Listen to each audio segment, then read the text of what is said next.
3. decembrový večer sa v kasárniach Kultúrparku niesol znamení módy a dobročinnosti. V rámci módnej prehliadky Fashion Night 2015 svoje modely predviedli začínajúci dizajnéri a známy slovenský návrhár Fero Mikloško. Projekt Fashion etc. bol určený pre študentov z oblasti dizajnu a začínajúcich módnych návrhárov. Kreatívny garant projektu Fero Mikloško hodnotil práce študentov a vybral finalistov, ktorí svoju tvorbu odprezentovali na prehliadke.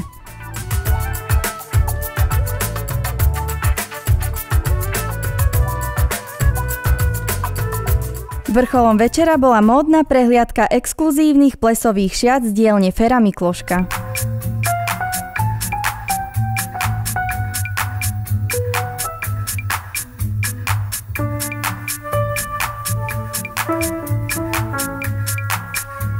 Opýtali sme sa ho, čo inšpirovalo jeho najnovšiu kolekciu. Ježiš, to je veľmi veľa aspektov, od materiálov, počnúť cestovaním, počnúť s médiami, časopismi. Je toho veľmi veľa, ale pri poslednej kolekcii, konkrétne túto jesen-zimu, tam som sa nehal inšpirovať a teda unášať farbou čiernou.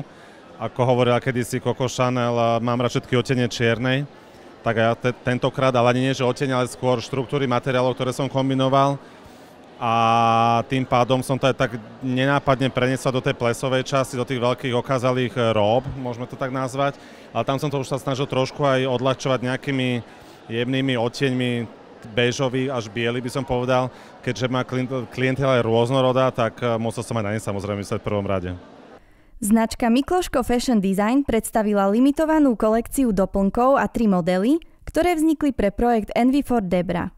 Výťažok z ich predaja poputuje na pomoc pacientom s ochorením motýlych krídel.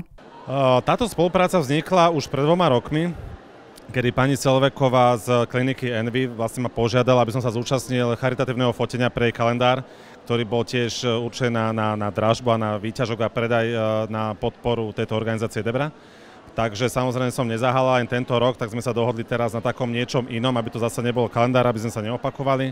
Tak sme to urobili, teda ja som si teda vymyslel takúto mini kolekciu, ktorá teda pôjde a je určená do dražby. A ešte som k tomu dorobil, alebo respektíve taký menší doplnok, ktorý vlastne môže získať každý, bol také prívesky na kľúče, ktoré boli vlastne z kožušinkového brmbolca, alebo gongolca, ako dneska hovorili. A vlastne boli dozdobené mašličkou, takže tento výťažok takisto poputuje, čo som teda veľmi rád.